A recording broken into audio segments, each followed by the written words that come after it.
I have a confession to make. I hate self-improvement. I hate the industry of self-improvement. I hate self-improvement books. I hate self-improvement YouTube channels. Not all of them. Some of them are pretty cool. I hate what it's become. I hate the charlatans within the industry of self-improvement who literally just seek to manipulate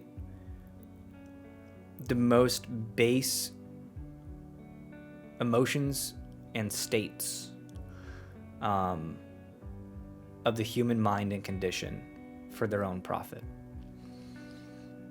There's a lot of self-improvement people masquerading as philosophers and teachers. There's a lot of self-improvement people masquerading as finance gurus. There's a lot of self-improvement people. It's a fucking huge industry. It's a huge industry. And I don't get it. I honestly don't fucking get it. Because it's an entire industry that comes down to like one question. 3 words. Do you care? Do you care? That's it. That's like the literally the difference between all the super ultra successful people I've met and everybody else is that they care a lot about every little detail of the thing that they're trying to do. And I think what's crazy about having met these people and talked to them and like really getting the cut of their jib is this. They would have been successful no matter what they did. If they wanted to open a cake shop, they would have fucking been the Starbucks of cakes because they are so detail oriented and they genuinely care. They care. They don't offload the details for someone else to care about. They care about it just as much as the, expert they hire to care about it. They care about every little facet of what they're doing, and they're so competitive. They it's like that person would have succeeded in any line of work that they did. They just happened to choose entertainment or finance or business or whatever it is.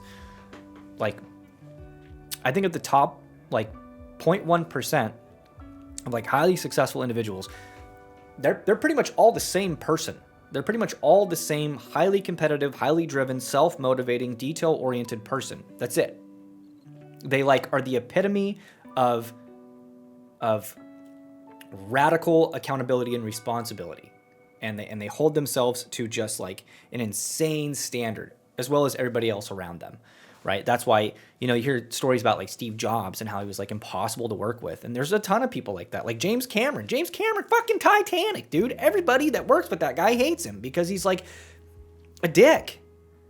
But so is every single person that's like successful at that level. If you find someone that is like a multi-billionaire or like at the 0.1% of society and they're not an asshole, they are the exception. They are not the norm. The norm is not necessarily like a dickhead, right? But like, here's a great example. I'm a fairly nice guy. I would consider myself to be a fairly nice human being. I am empathetic. I'm nice. I would like to say about myself that I'm good at taking a breath and not letting the pressure get to me. But when there's a deadline on, and when the work is going, and when the pressure's really, really on, sometimes I'm not that nice of a guy. Sometimes I'm a dickhead. And unfortunately, that has led to people that I have really loved and admired and respected not returning my phone calls. And I'm sure they never think about me. I think about them all the time, about the mistakes that I made when I cracked under pressure, and I wish I would have handled things differently. But the fact of the matter is, when you're a professional and things are on the line and pressure's hot, right? Like, what's that stupid saying? When times get tough, the tough get going, or whatever. It's like that. It's like when the pressure is on and the clock is ticking. Like, champions are made in that moment, and they gotta, and it's like, that's true. That's actually true. There are people who like just can't handle those moments, right? And those are the same people, right, that you can pick out after talking to them for 10 minutes because they don't care about anything. They don't care about anything. They don't care about their health. They don't care about music. They don't care about movies. They don't care about passion. They don't care about the trying to get in like relationships with other human beings. They don't care about anything. They're just apathetic about everything. And you get one of those apathetic people who just kind of weasel their way into a position where the stakes are high, the pressure is on, and you watch them fold like a fucking beach chair 100% of the time.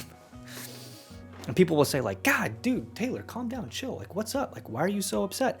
It's like, I'm not upset. I'm passionate and I'm driven. All right. So I think that's really all it comes down to is why do people fail? They don't care. They don't care. They literally don't care.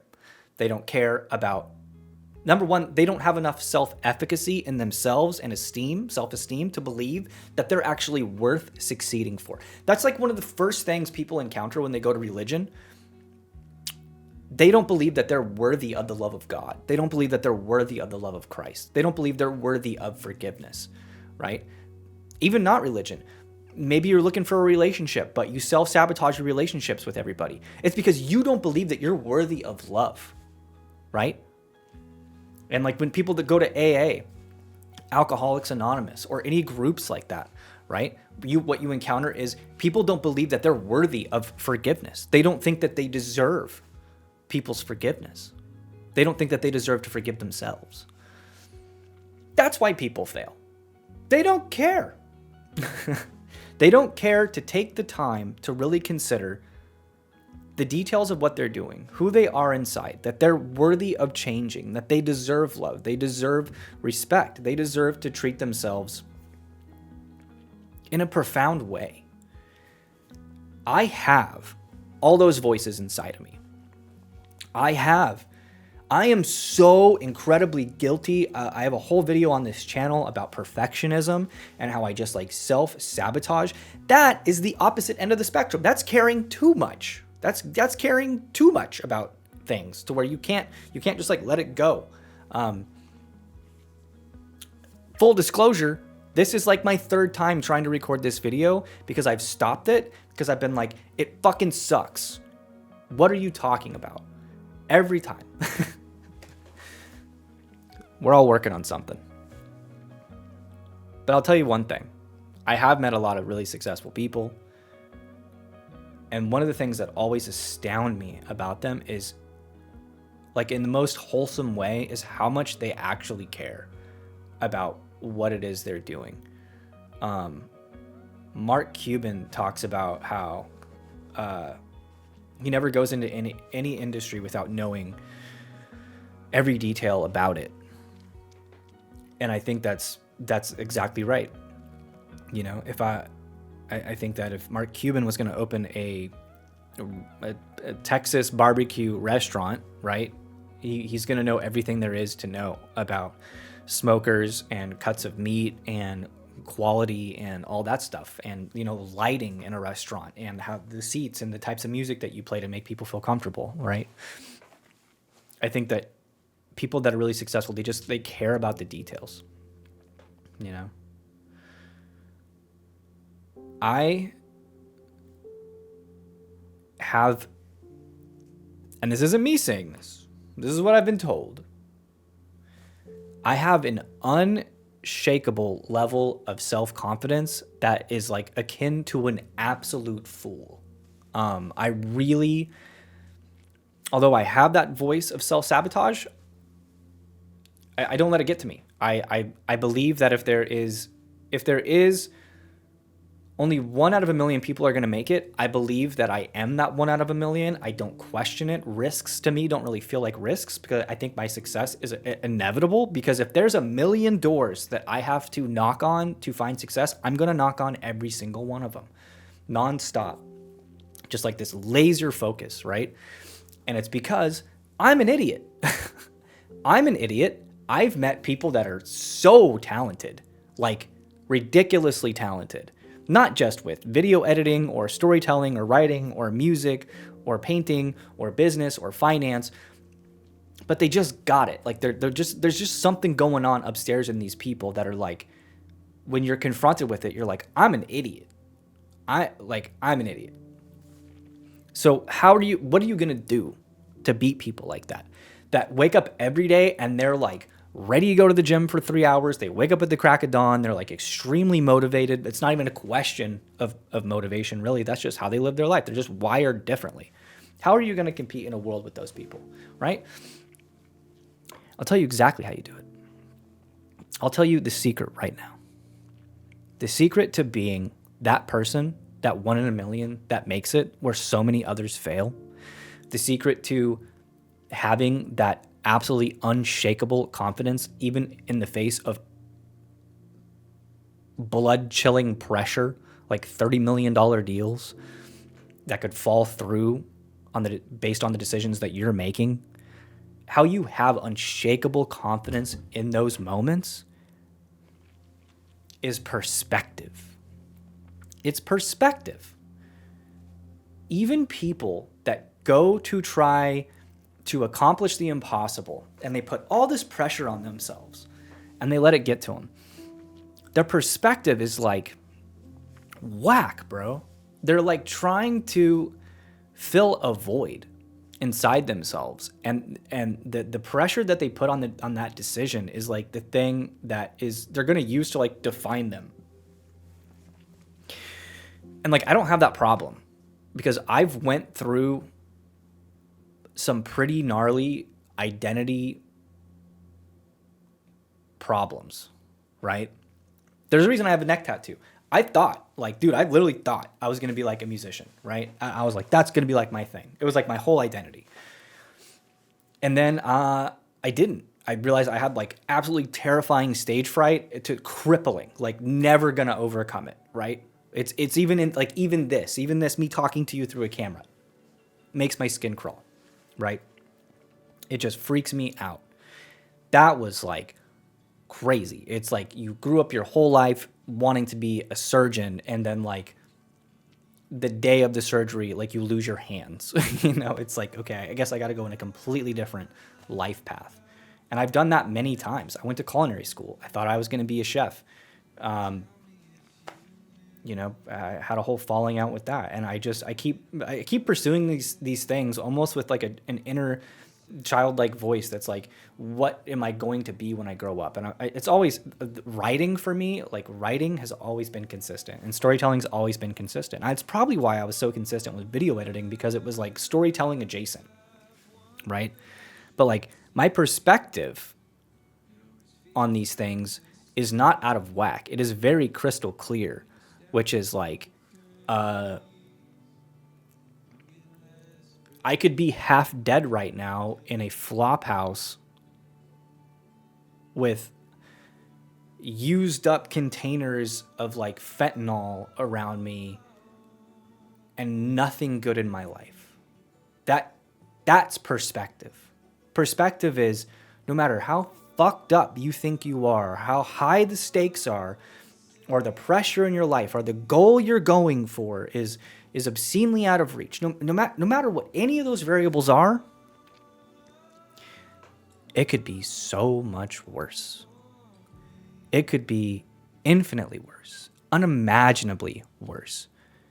If you've ever struggled with addiction, if you've ever struggled with losing a close family member or a best friend, like I have, if you've ever dealt with some of these things, there's not too much in life that can really like fucking rock the boat after that, you know? It's just not. Like a lot of these things seem super petty and stupid, you know? Like the idea, like even the idea that like I want to be a screenwriter and I want to write movies. It's like I love film. I love cinema. I love studying it. I love reading biographies. I love practicing my craft and learning about structure and reading screenplay. I love it. I'm obsessed with it. I'm obsessed with the actual craft of writing, script writing, storytelling, filmmaking. I'm obsessed with it. If I was like a clerk at a grocery store, right? I would be kind of sad because it's like I have all these creative things inside of me that like I want to get out. but it could be so much worse. And life has a really weird way of kicking you when you're already down. And I have this really weird personality trait that I can't quite get over. I don't know why. It's not healthy. I don't highly recommend it. I don't get excited about anything. I don't get excited about successes. I don't celebrate successes. Because I'm waiting for the other shoe to drop. I'm waiting for the bad thing to happen. I'm waiting for the proverbial ambrosia to turn, spoil in my mouth. So I don't celebrate things. I just stay focused on what it is I want to do. And there's something about that I derive my excitement from how impossible the goal is that I'm trying to achieve. I use that as my motivation. Some people, not a lot, some people operate very well on like negative feedback, right? Some people need positive reinforcement. They need a positive reinforcement feedback loop, they need praise, they need all that. I'm not that guy. I do very well with people shitting on my work and telling me that I suck. And that's probably why I'm such a good video editor, because that's literally the job.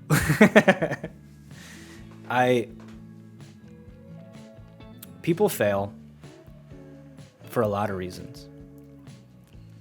And I think people succeed for a lot fewer reasons. And I've heard this adage of like, well, you're not afraid of failure. You know what you're really afraid of? Success. But I haven't really heard too many good definitions of what that even means. You're afraid of responsibility. You're afraid of accountability. You're afraid of being in a leadership position. You're afraid of what? How can you be afraid of that thing that like you're literally trying to achieve, right? But it still feels like there's some truth in that. And I'll tell you why. Because there doesn't feel like there's any truth in the saying of you should go after your dreams because even if you fail, at least you tried. I've never met one person in my life who went after their dreams and failed and was like, well, at least I tried. Like, I don't think that that's a true thing. I think it's much truer that people don't try to their fullest extent because in their hearts, they don't believe that they deserve success. I think that's true. I think there's one thing that's like the folly of the human condition. It's that we feel unworthy of the good things that happen to us. I think that's a much truer statement. If you're in a position right now where you're in a transition in one phase of your life to the next phase of your life, maybe you don't know what that next phase is. Maybe you're trying to change industries. Maybe you're here and you're trying to figure out how to get here, skipping the rungs on the ladder. What do you care about? What do you like to do? What's like your hobbies and interests and passions? And you know what? I hear this all the time too, is like, because I've had these conversations with people that are close to me, right? Family and friends, like they're like, oh, I just don't know what to do. And I'm like, well, the internet's a pretty great way to like get out there and make a living, especially considering that minimum wage is dog shit. Like, there's plenty, but like, what would I do? And I start by saying, what do you like? What do you like to do? What are your hobbies and interests and passions and values and principles? What do you care about? What are things that are important to you? What's a thing that if you did it every day wouldn't really be work? You would just be excited every day. You know what they say? Well, no, I don't want to monetize my passions and interests. I don't want to make money off of them. That would cheapen them. That would make them less. And I'm like, what the fuck are you talking about? That is literally the dream. To do the thing that you love for money forever until the day you die. People are like, well, what about retirement? Dude, people that do the thing that they love, they don't want to retire. They just want to keep doing it, even after 50 years. Like, I can't imagine ever being like, okay, I'm 65 now. I got my I got my Medicare. I got my I guess I'm done writing. Guess I'm done. What? I got a friend who just started making lamps, and she makes pretty cool lamps, and it's like, that's, dude, when I see people do shit like that, it doesn't matter what the thing is, but just people that just like go all in on it, and they're like, this is something I like to do, I think it's fun, I'm gonna do it to the best of my ability, and I'm gonna care. I'm gonna care about the fonts that I use, the colors that I use. I'm gonna look into color theory. I'm gonna figure out the whole electrical wiring side of it. I'm gonna put them together. I know exactly who my target demographic is because I did a little bit of studies on how to build avatars for my demographic, and I have some avatars that I'm marketing to. People that care and then shoot their shot tend to do well. And if you're one of those people, even if you don't do well, you're going to apply that same mentality to the next thing and the next thing and the next thing and the next thing. I grew up in a family where like people didn't really care. They really didn't try to do anything outside their lot because and it's nothing against them. You know, I love my family, but they were the way that they were raised and the people that they are. They didn't think they were capable of it. They didn't think that they had the capacity to do the thing for themselves. Or they did it once and they failed and said, well, that was a waste of time. Time to be pragmatic. Time to be realistic. And that's it. If you want to be successful, you have to be unrealistic. You have to be unrealistic about your chances. The innovation that changes the world has nothing to do with practicality. I mean, of course it does, right? Like a small invention like the airbag in a car, like that seems pretty fucking practical. Let's do that. But I mean, like, to have the idea doesn't really do anything. You can have a pragmatic, practical idea, but the chances of, well, that's a great idea. I'm going to go out, I'm going to research this type of thing, I'm going to learn materials, I'm going to get a patent on it, and then I'm going to try to put it in cars all over the world. That takes a kind of an unrealistic perspective. So like the next time someone's telling you to like be rational or pragmatic or realistically how you need to think about your life, realize that's coming from someone that doesn't know what the fuck they're talking about. They're probably not super successful. They probably don't know any super successful people, because one of the other defining characteristics of people that are incredibly successful is like how lofty their goals are. Like the hubris, the arrogance. But that's what it takes. That's what it takes. You can call it ego, you can call it arrogance, you can call it a lot of things. You can have a big ego, and you can have arrogance, and you can have that stuff. But as long as your perspective is correct, and you realize that at the end of the day, you're not going to hang your self-worth on the risks you take, the decisions that you make, or anything like that, right? You're hanging your self-worth on how you treat people. You're hanging your self-worth on how you treat yourself, for God's sakes. That's what matters. That's perspective. And people who don't care and fail, or I don't know, failure is like such a harsh word, but people who don't care, man, dude, I don't know how to help them, you know? I used to use like that line from the Bible about like not casting pearls before swine as like an excuse to myself for just, please, Taylor, stop giving people unwarranted advice. Stop telling them how they should, if they just did XYZ, they'd be better off. You know, I had those phone calls with so many people. People call me all the time and they tell me a problem that they have, and they ask for my advice, and I always go, are you sure you want my advice? Because I'm going to tell you that the problem is you, and that you need to change that, and you deserve that change. And that is almost like watching someone trying to refuse to take the red pill and like escape the matrix. You know, it's really hard to watch people that you love, that are close to you, continuously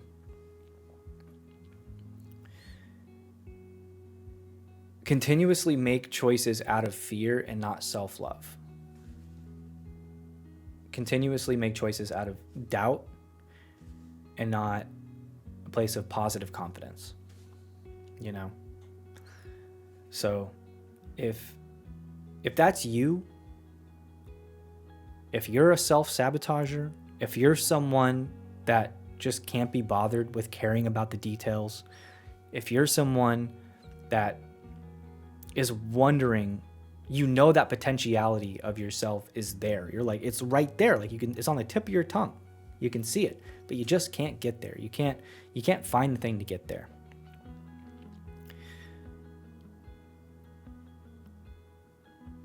Realize that it ends and begins with how you view yourself. Treat yourself good. Love yourself. Forgive yourself. Life is hard. Everyone makes mistakes. And for the love of God, spend some time in a quiet room without a phone, without a screen, to figure out what would make you happy. And then do that. And when you find out that it's very difficult to do that, keep doing it. And when you find out it's impossible to do that, keep doing it. Unless you want to kill people, in which case don't do that. Get some help. All right. Later.